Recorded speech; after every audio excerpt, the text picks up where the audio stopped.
കേന്ദ്രത്തിന്റെ ഭാഗത്തുനിന്ന് പോലും കേരളത്തിൽ ഈ ദാരിദ്ര്യ നിർമ്മാർജ്ജന പദ്ധതി അടക്കമുള്ളവയ്ക്ക് പ്രശംസ കിട്ടിയ ഒരു ദിവസം കൂടിയാണ് ഇന്ന്.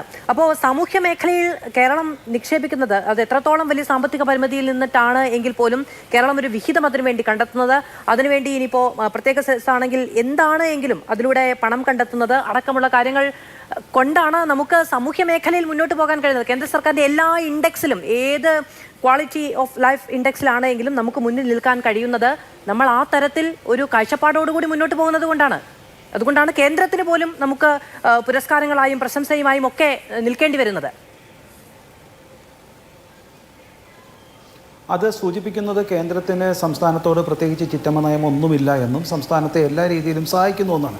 ഇപ്പോൾ മാധു പറഞ്ഞ ഈ ഇവിടുത്തെ ഏറ്റവും അതിദരിദ്രരെ മാറ്റുന്ന കാര്യത്തിൽ നമുക്കറിയാമല്ലോ, സംസ്ഥാന ഗവൺമെൻറ് ഈ അതിദരിദ്രരെ മാറ്റി എന്ന് പറയുമ്പോൾ അത് രണ്ട് ടെൻഡുക്കർ കമ്മിറ്റി ആയാലും അതുപോലെ തന്നെ മറ്റുള്ള എല്ലാ കമ്മിറ്റിയിലും ഇത് കൃത്യമായിട്ട് പറയുന്നുണ്ട്. ഇതിൽ 5 കാര്യങ്ങൾ: 1 ഭക്ഷണം, 2 ഇലക്ട്രിസിറ്റി, 3 കുടിവെള്ളം, 4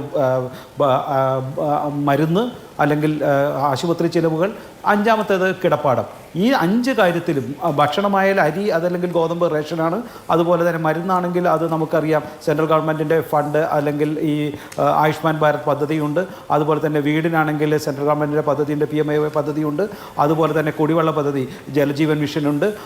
അത്തരത്തിൽ എല്ലാ കാര്യങ്ങളും സംസ്ഥാന സർക്കാർ ഈ അതിദാരിദ്ര്യ പദ്ധതി മാറ്റിയത് കേന്ദ്ര സർക്കാരിൻ്റെ കൂടി സപ്പോർട്ടോടുകൂടിയാണ്. ഇപ്പോൾ ഇവിടെ നോക്കൂ, ഏറ്റവും പ്രധാനപ്പെട്ട പദ്ധതികൾ ഏതാണെന്ന് മാധു ചോദിച്ചപ്പോൾ അദ്ദേഹം അബദ്ധവശാൽ പറഞ്ഞത്, എനിക്കൊന്ന് ജയന്തനാണോ സനോജാണോ പറഞ്ഞൂടാ, പറഞ്ഞത് ഇവിടെ കേരളത്തിലുള്ള പ്രധാനപ്പെട്ട മെഡിക്കൽ കോളേജുകളുടെ വികസനം. മെഡിക്കൽ കോളേജിൻ്റെ വികസനം നോക്കൂ, 120 കോടിയുടെ ട്രിവാൻഡ്രം മെഡിക്കൽ കോളേജിൻ്റെ വികസനത്തിൽ 100 കോടി കേന്ദ്ര സർക്കാരിൻ്റേത്.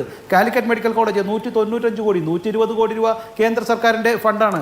ആലപ്പി മെഡിക്കൽ കോളേജ് 173 കോടി, 120 കോടി കേന്ദ്ര സർക്കാരിൻ്റേത്.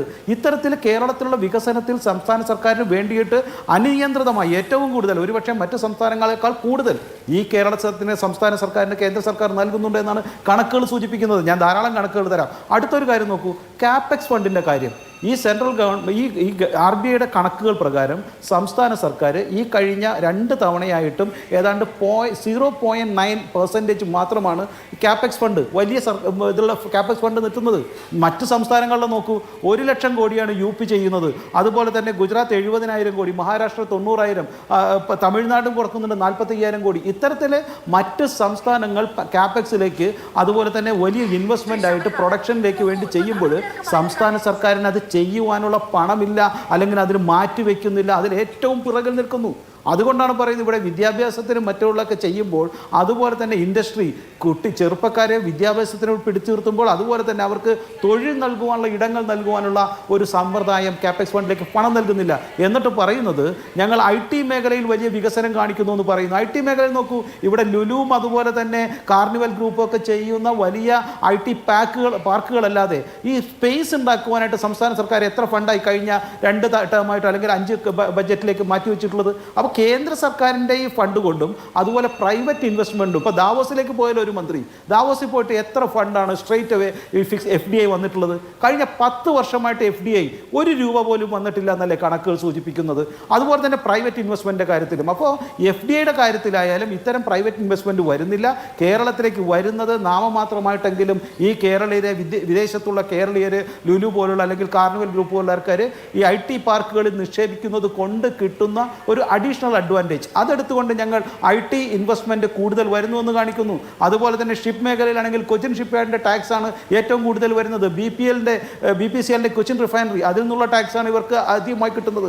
ഈ എറണാകുളത്ത് നിന്ന് കിട്ടുന്ന ഇത്രയും പെർസെൻറ്റേജും പിന്നെ അതുപോലെ തന്നെ IT പാർക്കുകളിൽ നിന്ന് കിട്ടുന്ന പെർസെൻറ്റേജും കൊണ്ട് മാത്രമാണ് ഈ കഴിഞ്ഞ 2 തവണയിലും GDP ഗ്രോത്ത് കാണിച്ചിട്ടുള്ളത്.